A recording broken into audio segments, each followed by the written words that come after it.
Hello friends, my name is Ullas. Welcome back to my channel. तो आज मैं आपके लिए वीडियो लेके आया हूँ इंग्लिश के लिए, how to prepare English for banking and other competitive exams. ठीक है, तो आज हम सीखेंगे कि इंग्लिश सब्जेक्ट कैसे प्रिपेयर करें। पहले तो इंग्लिश एक सब्जेक्ट नहीं है, इंग्लिश एक लैंग्वेज है। इसको हम एक लैंग्वेज की तरह ट्रीट करेंगे। ठीक है, ये कोई सब्जेक्ट नहीं है। जैसे मैथ्स होता है, कोई टॉपिक है, क्वांट है, कोई टॉपिक है, आपने एक हफ्ता प्रैक्टिस की, उसके बाद क्वेश्चन सॉल्व किए तो आपका वो टॉपिक तैयार हो गया। ठीक है, ये एक टाइप की लैंग्वेज है। सीखेंगे इसको कैसे। और मैं अपनी बात करूँ तो मेरा सबसे स्ट्रॉन्ग सब्जेक्ट इंग्लिश है। कभी कभार गलत हो जाता है, लेकिन हाँ, मोस्ट ऑफ द टाइम्स मेरी इंग्लिश में एक्यूरेसी जो है वो काफ़ी अच्छी रहती है। 90% अबव 90% मेरी एक्यूरेसी रहती है इसमें। तो जिसकी वजह से काफ़ी एज मिलता है एग्ज़ाम में, क्योंकि मैंने देखा है, देखो रीजनिंग आप स्ट्रॉन्ग कर सकते हो, मैथ्स भी आप प्रैक्टिस से स्ट्रॉन्ग कर सकते हो, लेकिन इंग्लिश एक ऐसा सब्जेक्ट, एक ऐसी लैंग्वेज है तो थोड़ी सी पेशेंस मांगती है आपसे, क्योंकि इसको थोड़ा टाइम लगता है स्ट्रॉन्ग होने में। और जो बहुत बच्चे हैं वो क्या करते हैं, गिव अप कर देते हैं इंग्लिश पे, जिसकी वजह से वो सोचते हैं कि ठीक है, हम रीजनिंग, मैथ्स, जीए वगैरह अच्छे से देंगे और इंग्लिश को नेगलेक्ट करते हैं। लेकिन ऐसा कभी नहीं करना, क्योंकि काफ़ी सारे बच्चों का इंग्लिश का सेक्शनली नहीं क्लियर हो पाता है। और अगर सेक्शनल क्लियर हो जाएगा तो बच्चों का मार्क्स जो है वो ओवरऑल कम हो जाता है इंग्लिश की वजह से, जिससे जो ओवरऑल कट ऑफ है वो स्कोर नहीं कर पाते। ठीक है, इंग्लिश एक ऐसा सब्जेक्ट है, ऐसी लैंग्वेज है जो आपको हर जगह काम आएगी। प्री मेंस, मेंस में तो आपको पता है, मेंस में रीजनिंग टफ आती है, मैथ्स टफ आता है, इंग्लिश बहुत डुएबल होती है। और इंग्लिश के लिए तो प्री में अगर टाइम कम होता है, मेंस में तो टाइम भी बहुत होता है यार। आप इजीली इंग्लिश के 35 क्वेश्चन अगर आ रहे हैं मेंस में, तो 35 के 35 क्वेश्चन आप बना सकते हो, जिसमें ईजिली आप 30+ स्कोर कर सकते हो। 30 नहीं तो 27+ तो यार कर ही सकते हो, अगर आपने अच्छे से इंग्लिश तैयार की है। ठीक है, तो इंग्लिश का ये सीन है। मेंस में डिस्क्रिप्टिव होता है, डिस्क्रिप्टिव में भी जिसकी इंग्लिश स्ट्रांग होगी वो डिस्क्रिप्टिव काफ़ी अच्छे से होता है। डिस्क्रिप्टिव फ्री के मार्क्स लगते हैं मेरे को, तो मेरे 25 में से 20.75 मार्क्स हैं। 20.5, 20.75 इतने कुछ मार्क्स हैं डिस्क्रिप्टिव में, IBPS PO में। तो जो कि फ्री के मार्क्स हैं, मैंने कोई इतना कोई बड़ा चढ़ा के नहीं लिखा, नॉर्मल लिखा है। हाँ, ये है थोड़ी बहुत इंग्लिश अच्छी है, जिसकी वजह से मार्क्स जो है वो काफ़ी अच्छे मिले, और ओवरऑल जो है वो कट ऑफ से मार्क्स जो है काफ़ी ऊपर चले जाते हैं। और आपको पता है कि आज की डेट में अगर PO क्वालिफाई करना तो कट ऑफ से एटलीस्ट 15 नहीं तो 20 मार्क्स प्लस चाहिए ही चाहिए। 20 मार्क्स प्लस होंगे तो आपका अपनी पसंद का बैंक या जो भी आपको प्रेफरेंस है वो मिल जाती है। ठीक है, तो चलिए हम देखते हैं कि स्टार्ट कैसे करेंगे। सबसे पहले मैं आपको बताता हूँ, देखो इंग्लिश में आपको बताऊँगा मैंने कैसे पढ़ी। ठीक है, आपको अगर वो हेल्पफुल लगेगा तो अच्छा, नहीं तो आपको थोड़ा बहुत बता दूंगा जैसे आप करना। लेकिन हाँ, जैसे मैंने पढ़ी है मुझे लगता है कि आपको वो चीज़ जो है वो हेल्पफुल लगेगी। ठीक है, सबसे पहले आता है कि हम बुक्स बुक्स क्या यूज़ करें। देखो, ऐसे अगर मैं कोई बोलूँ स्पेसिफिकली कोई बुक है, तो मैंने नहीं यूज़ की। नाम सुने हैं मैंने, मेरे को याद भी नहीं है अभी। तो स्टार्ट में जब मैंने प्रेपरेशन शुरू की थी, एक दो नाम सुना था बुक का, कुछ था, लेकिन नहीं। मैंने बुक पढ़ी है, एक मैंने बुक पढ़ी है word power, word power made easy, Norman Lewis की बुक है ये, नाम सुना होगा आपने। और एक मैंने पढ़ी है how to read better and faster. सिर्फ ये दो बुक्स पढ़ी है मैंने इंग्लिश के स्टार्ट में। How word power made easy, ये थोड़ी लेट शुरू की थी मैंने, ये बुक मैंने वोकेबलरी के लिए, बेसिकली वोकेबलरी के लिए। और how to read better and faster, ये बुक नॉर्मन लुइस की है। ठीक है, लिंक्स मैं आपको सारे दूंगा, जो भी चीज़ मैं इसमें बता रहा हूँ, जो भी इस वीडियो में बात होगी उसका हर एक, चाहे वो बुक बताऊंगा, चाहे रूल बताऊंगा, चाहे कोई वीडियो बताऊंगा, चाहे कोई प्रैक्टिस के लिए सेट बताऊंगा, हर एक चीज़ का आपको डिस्क्रिप्शन में लिंक मिलेगा, तो उसकी टेंशन मत लेना आप।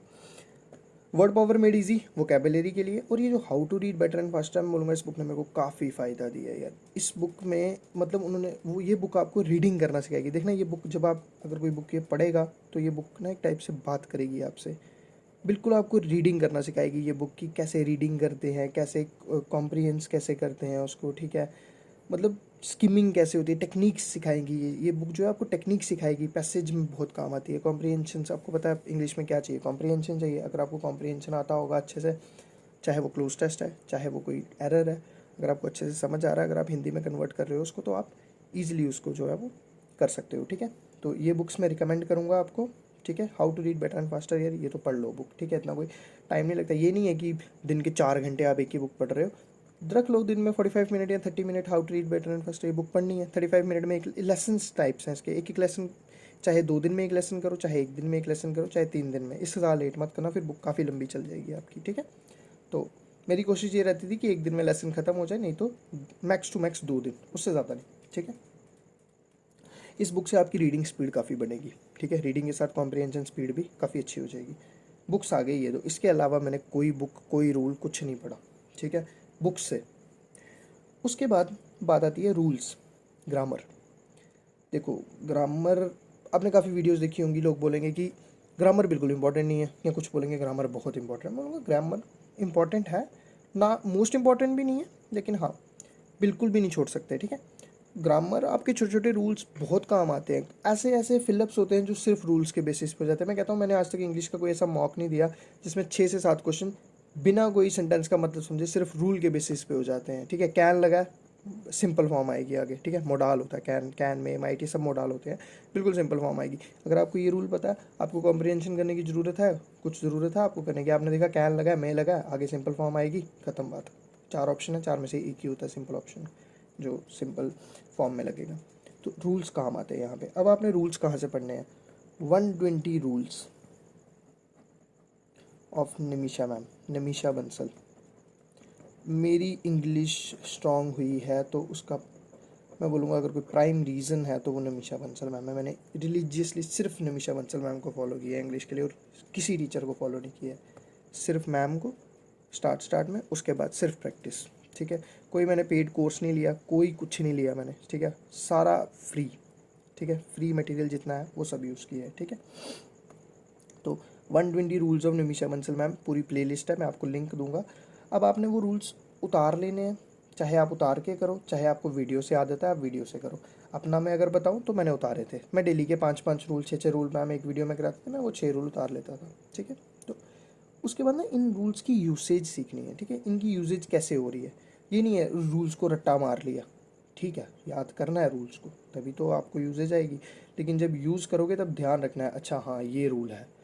रिवीजन होती रहनी चाहिए, और रिवीजन, इंग्लिश की रिवीजन प्रैक्टिस में होनी चाहिए, ना कि कोई कॉपी खोल के कि हाँ ये रूल्स लिखे हैं मैं इनको रिवाइज कर लेता हूँ ना। प्रैक्टिस में इंग्लिश की रिवीजन होनी चाहिए, ठीक है। तो 120 rules of Nimisha Bansal ma'am, ठीक है। एनफ, मोर देन एनफ है ये ग्रामर, इससे ज़्यादा कुछ पढ़ने की ज़रूरत नहीं है। कोई नाउन, मैंने देखा है बच्चे क्या करते हैं, नाउन पढ़ने लग जाएंगे, टेंस पढ़ने लग जाएंगे, वर्ब, यार नहीं, ज़रूरत ही नहीं है, ठीक है। अब कोई 5th क्लास का पेपर थोड़ी देने जा रहे हो, तो थोड़ी आएगा वर्ब, वर्ब की डेफिनेशन बताओ, एन एक्शन इज वर्ब ना, ऐसा थोड़ी है। आपको सिर्फ यूजेज पता होनी चाहिए, ठीक है। तो 120 rules of Nimisha Bansal ma'am more than enough है ग्रामर के लिए। उसके बाद आता है मोस्ट इम्पॉर्टेंट पार्ट, वोकैबुलरी, ठीक है। देखो वोकैबुलरी की मैं आपको 3 वो बताऊंगा, ऑप्शन दूंगा, आप जहाँ से मर्जी पढ़ो, ठीक है। एक है 1000 word series of Nimisha Bansal ma'am, ठीक है। ये इन्होंने यूट्यूब पे कराई हुई है, तो ये मैं आपको लिंक दे दूंगा। यहाँ तो आप ये 1000 वर्ड्स पढ़ लो, ठीक है। डेली के 30 से 40, 30 वर्ड, 20 वर्ड, 30 वर्ड पढ़ो, और इनको रिवीजन करो, जब आप मॉक्स दोगे वर्ड यूज़ होंगे तो ईजी हो जाएगा, ठीक है। 1000 वर्ड्स निमिषा बंसल मैम, या जो मैंने सबसे पहले बताया वर्ड पावर मेड इजी, या वर्ड पावर मेड इजी पढ़ लो, या था इसमें भी 1000 वर्ड्स हैं, इसमें भी 1000 वर्ड्स है। काफ़ी वर्ड जो है वो आपस में क्या बोलेंगे उसको, कोलैप्स जो भी है, काफ़ी वर्ड रिपीट होंगे आपस में, ठीक है। तो आप इन दोनों में से कोई एक पढ़ सकते हो। उसके बाद जो नेक्स्ट ऑप्शन है वो मैं न्यूज़पेपर सेक्शन में करूँगा, ठीक है, कवर। जो वोकेबलरी पार्ट है ये मोस्ट इंपॉर्टेंट पार्ट है। आप कोई सेंटेंस पढ़ रहे हो, उसमें 2-3 अच्छे अच्छे भारी भारी वर्ड्स हैं, अगर आपको वर्ड्स का मतलब नहीं ना पता होगा, आपको कॉम्प्रिहेंस करना नहीं आएगा उसको। एक टाइम ऐसा आएगा जब आपकी वोकेबलरी अच्छी होगी, आपको सिर्फ रूट वर्ड पता होगा। रूट वर्ड क्या होता है? रूट वर्ड होता है जैसे कोई पूरा वर्ड है, उसका स्टार्टिंग का वर्ड है, वो उसका रूट वर्ड होता है, जिससे पता चलता है कि सेंटेंस की फ्रेमिंग नेगेटिव है या पॉजिटिव है, ठीक है। जैसे एक वर्ड होता है मिज़ोगाइनिस्ट, ठीक है, इसमें जो MIS है ये इसका रूट वर्ड है, जिसका मतलब होता है हेट। गाइने होता है लेडी, तो ये कुछ ऐसा बन गया कि जिनको लड़कियों से नफरत हो, कुछ ऐसा टाइप का, ठीक है। तो ये रूट वर्ड्स की फॉर्मेशन में होती है। एक टाइम ऐसा आएगा आपको वर्ड नहीं पता होगा, आप सिर्फ रूट वर्ड से बता दोगे। जब धीरे धीरे धीरे धीरे इतनी कॉम्प्रिहेंशन स्ट्रांग हो जाएगी कि आप लाइन पढ़ के चाहे पूरे वर्ड का मतलब नहीं पता हो, आप सेंस ले लोगे कि अच्छा पॉजिटिव बात हो रही है, इस वर्ड का इस सेंस में मतलब है, सिनोनियम पूछा होगा, ऑप्शन नेग्लेक्ट होकर ईजिली बन जाता है, ठीक है। तो vocabulary most important part of English, ठीक है। तो 1000 words of Nimisha Bansal ma'am बहुत अच्छी सीरीज़ है, बहुत अच्छी सीरीज़ है, ये पढ़ लेना।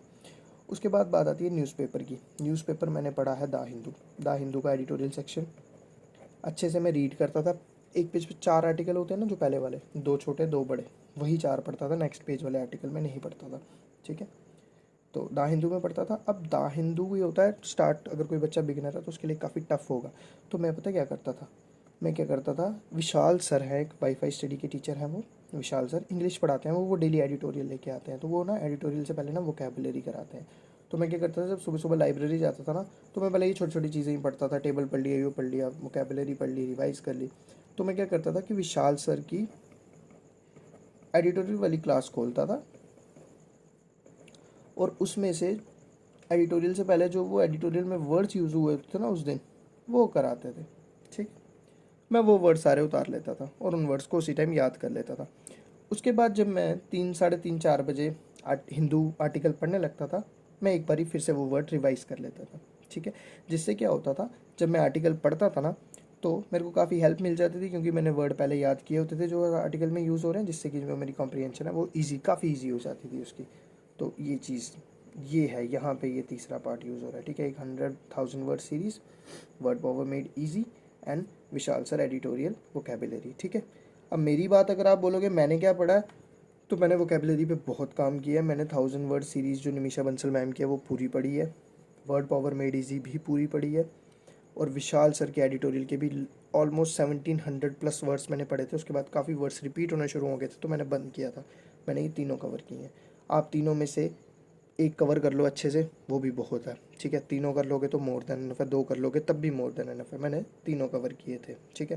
हिंदू पढ़ता था तो ये वाला कवर होता था, ये निमिषा बंसल मैम का स्टार्ट किया था, फिर मैंने वर्ड पावर भी पढ़ ली थी। मैंने कहा पढ़ लेते हैं, तब मेरे पास टाइम था, क्योंकि जब मैंने प्रिपरेशन शुरू की थी, मैंने पहले भी बताया, ग्रेजुएशन के फाइनल ईयर में मैंने शुरू कर दी थी, जिसकी वजह से मेरे पास काफ़ी टाइम था, पूरा 1 साल था, क्योंकि उस टाइम मैं एलिजिबल भी नहीं था, मेरी एज कम थी पेपर के लिए, तो मैं फॉर्म भी नहीं भर सकता था। तो मैंने 1 साल मस्त तैयारी की है, बिल्कुल इंग्लिश मैंने बिल्कुल बेसिक से शुरू की है, 2 बुक्स पढ़ी, रूल्स पढ़े, वोकेबुलरी अच्छे से तैयार की है। और ऐसा नहीं है कि सिर्फ रूल्स पढ़े, बुक्स पढ़ी, वोकेबुलरी ही पढ़ रहा हूँ ना, थोड़ी थोड़ी प्रैक्टिस भी शुरू करनी है हमने। जैसे टॉपिक्स होते हैं, क्लोज टेस्ट हो गया, आपके फिलर्स हो गए, एरर हो गए, ये धीरे धीरे टॉपिक आप शुरू कर दो। स्टार्ट में मैं बोलूँगा कि जो एरर्स वगैरह हैं ये वीडियोस से पढ़ो आप, ठीक है। यूट्यूब पे कुछ वीडियोस, कुछ प्रैक्टिस सेट्स देखो, उधर से पढ़ो, ताकि अगर आपको कोई चीज़ नहीं समझ आ रही है तो आप उसको उसी टाइम देख सकते हो। पीडीएफ से पढ़ोगे, पीडीएफ में समझाने वाला कोई नहीं होता, ठीक है। तो नमीशा मैम की एडिटोरियल बोल रहा हूँ, नमीशा मैम की एरर्स की क्लासेज हैं, फिलर्स की, पैराजम्बल्स की कुछ क्लासेज हैं, उनको पढ़ो, ठीक है। और ईजी हो जाएगा आपके लिए। और पैराजम्बल्स की बात करूँ तो पैराजम्बल्स थोड़े लेट पढ़ना, सबसे लास्ट में रखना है, क्योंकि पैराजम्बल्स काफ़ी कंफ्यूजिंग रहते हैं स्टार्ट में। जब धीरे धीरे आपकी इंग्लिश पे कमांड अच्छी हो जाएगी तो पैराजम्बल्स भी ईजी हो जाएंगे। मैं आपको इंग्लिश का बेस बता रहा हूँ जो आपने बनाना है। देखो अगर आपको कॉम्प्रिहेंशन आ गया ना, रीडिंग कॉम्प्रिहेंशन, तो आपको क्लोज टेस्ट भी आ जाएगा, फिलर भी आ जाएगा, ठीक है। हर चीज़ आ जाएगी आपको, जितने भी टॉपिक है, सिर्फ इंग्लिश ही है वो, ठीक है। पर कॉम्प्रिहेंशन में वर्ड्स मिसिंग नहीं होते हैं, क्वेश्चन होते हैं। क्लोज टेस्ट में वर्ड्स मिसिंग होते हैं, फिलर में वर्ड मिसिंग होते हैं, एरर में वही लाइन लिखी होती है, थोड़ी गलत लिखी होती है। सब इंटर रिलेटेड है। मैं आपको बेस बता रहा हूँ आपने शुरू कैसे करना है, क्योंकि हर चीज़ की स्टार्टिंग जो है वो सबसे मुश्किल होती है, ठीक है। तो न्यूज़पेपर द हिंदू एडिटोरियल पढ़ो, ये आपको डिस्क्रिप्टिव में भी काम आएगा, ठीक है। डिस्क्रिप्टिव सेक्शन होता है जो, उसमें भी काम आएगा ये। और इंग्लिश मैंने बताया, इंग्लिश सबसे अच्छा रोल प्ले करती है, pre, means, descriptive and interview में भी इंग्लिश बहुत काम आती है। अगर आपकी इंग्लिश स्ट्रांग होगी, आपकी लैंग्वेज क्लीन होगी, बहुत आपको फ़ायदा मिलेगा, ठीक है। मैंने अभी 3 इंटरव्यू दिए हैं, पहले अटैम्प्ट में मेरे 3 इंटरव्यू थे, एसबीआई, आरआरबी, आईबीपीएस। ऐसा कोई भी इंटरव्यू नहीं है जिसमें मेरे को 80 से कम मार्क्स मिले हैं। 80, 84 एंड 87 समथिंग मार्क्स है तीनों इंटरव्यू में मेरे। तो अब बात आती है प्रैक्टिस की। प्रैक्टिस में रीडिंग कॉम्प्रिहेंशन में आपको लिंक दूंगा, अड्डा का 200 प्लस पैसेजेस है, वहाँ से प्रैक्टिस कर लेना। बाकी जो टॉपिक्स हैं, क्लोज टेस्ट वगैरह, ये आप यूट्यूब कहीं से भी ढूंढो, एक टाइप करोगे ना क्लोज टेस्ट, 1000 वीडियोज़ आ जाएंगी, कहीं से भी पढ़ो। इंग्लिश का कोई प्राइमरी सोर्स ही नहीं है कि यहीं से पढ़ना है, सब एक जैसा है, बस अपना बेस बना लो एक बार ही, उसके बाद पढ़ते चलो। मॉक्स में बोलूँगा इंग्लिश के मॉक्स सबसे जल्दी स्टार्ट करने चाहिए, ठीक है। इंग्लिश के मॉक्स सबसे जल्दी, क्योंकि इंग्लिश का कोई इतना ज़्यादा सिलेबस नहीं है, 1-2 चीज़ कवर करोगे सब कुछ कवर हो जाएगा। तो मॉक्स आप सेक्शनल लगाओ, पूरा मॉक नहीं दो, मॉक ऑन किया, इंग्लिश सॉल्व की, इंग्लिश टाइमर लगा के दी, बाकी पूरा मॉक सबमिट कर दिया। इंग्लिश का स्कोर देखा अपना, गलतियाँ देखी, रीजनिंग और मैथ हमारे पास पढ़ा, वो उस दिन सॉल्व भी कर लिया। आपकी रीजनिंग मैथ की भी प्रैक्टिस हो गई, आपका इंग्लिश भी सॉल्व हो गया, ठीक है। तो इंग्लिश की प्रैक्टिस करोगे, इंग्लिश थोड़ा सा टाइम लेगी बनने में, पहले 10 दिन में या 20 दिन में रिजल्ट नहीं देगी इंग्लिश। 1.5 से 2 से 3 महीने जब इंग्लिश पे काम करोगे ना स्टार्ट से, तो आपकी इंग्लिश जो है वो स्ट्रांग होगी। तो प्रैक्टिस के लिए मैं आपको लिंक्स दूंगा, वहाँ से आप प्रैक्टिस कर लेना पैसेजेस वगैरह की। मेन पैसेज होता है, पैसेज के क्वेश्चन सबसे ज़्यादा होते हैं, मेंस में भी काफ़ी पैसेज भरा रहता है हमारे एग्ज़ाम में। तो पैसेज मैं दूंगा, बाकी क्लोज टेस्ट वगैरह आप खुद देख लेना, वो कोई इतना इशू नहीं है यार, ठीक है। एरर्स वगैरह वो कुछ कहीं से भी देख सकते हैं। मॉक्स का मैंने बताया, मॉक्स आपको इंग्लिश का मॉक मैं बोलता हूँ डेली लगाओ। देखो यार कंपटीशन बड़ा कम कम है इंग्लिश में।